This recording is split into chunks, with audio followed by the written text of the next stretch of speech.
When Alam Abebe was 11 years old, she took a bus and drove 200 kilometers from her home village in northern Ethiopia to the capital, Addis Ababa.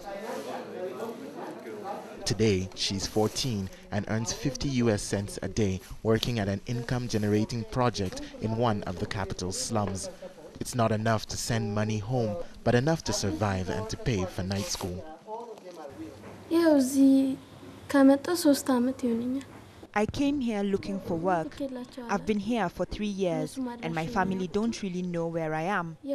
I haven't been able to send much to them because the amount of money that I make here is worth less and less, and I have to use it to buy clothes and school things and food.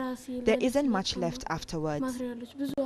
Back at home, girls get married when they're still children, so if I went home now, they'd arrange for me to get married.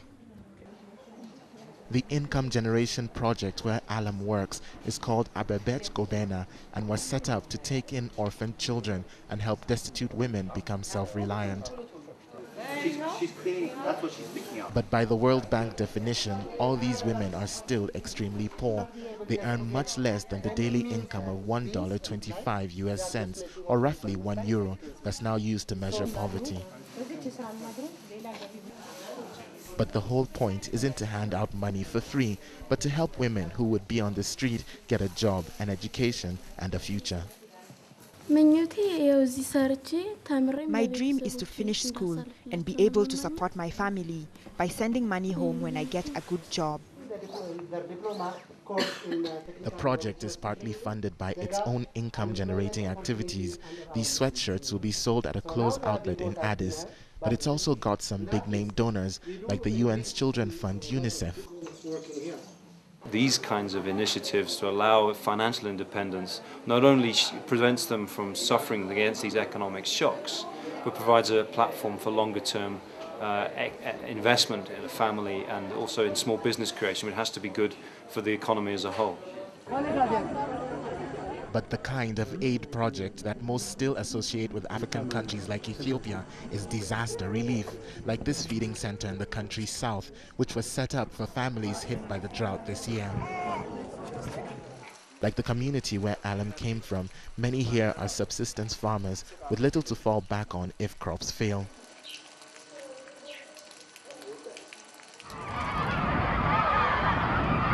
Western donors have been feeding the hungry here since the famine in the 1980s, when there was a global call to action to raise money for Africa and end this kind of crippling poverty.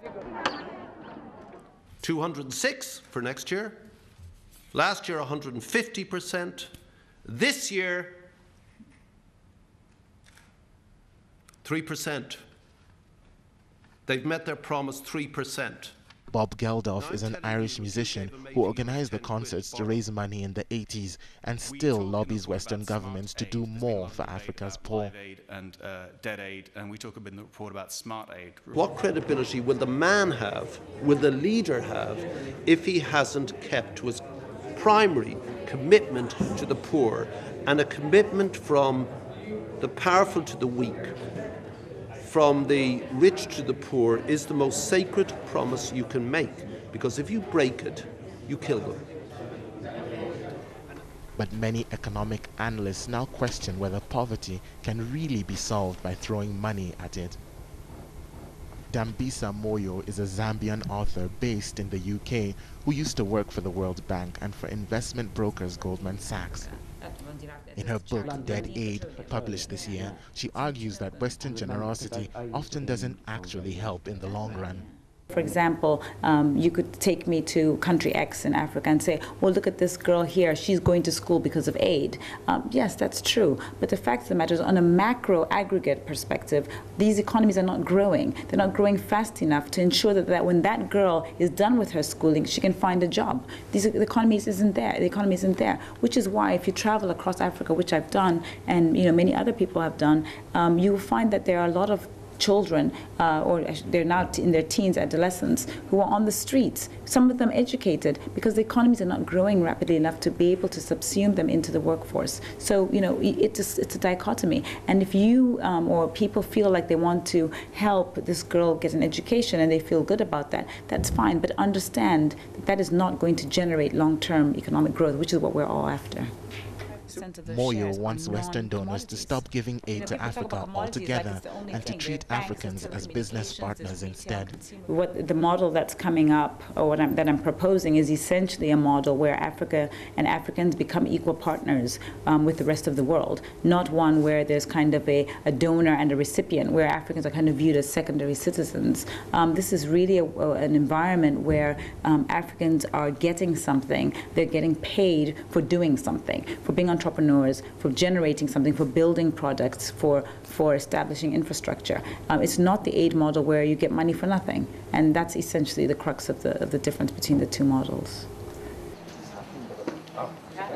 That change in outlook could be one reason why Abebet Gobena was paid a visit by parliamentarians from all over the world when the Inter-Parliamentary Union met in Addis earlier this year. Ghanaian Beatrice Boateng was one of the African MPs who visited.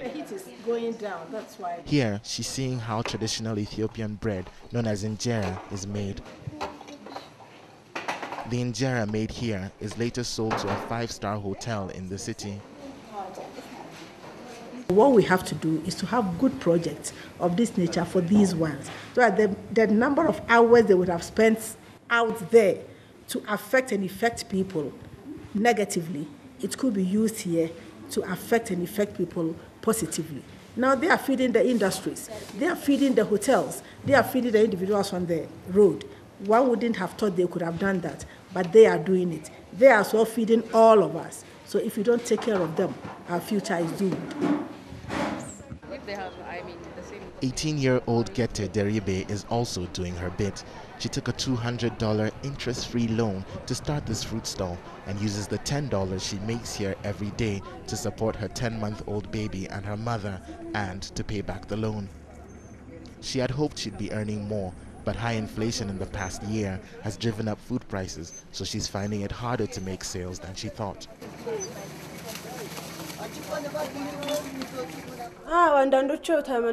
Some people get upset when they see the prices and they walk away.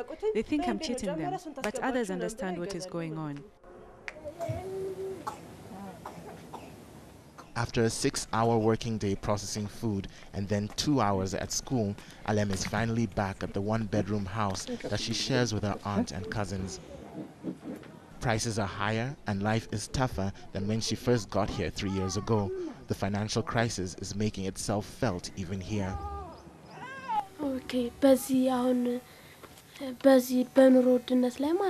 I sense that something is happening, and it's bigger than Addis.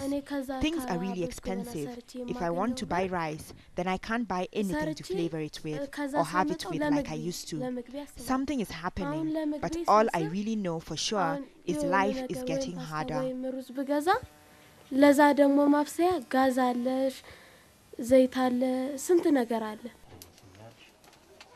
It's all the more reason to do her homework conscientiously, get good grades, and hopefully one day a good job. Because for millions like Alem, defeating poverty isn't about being given food when they're starving, but about having the power to control their own lives.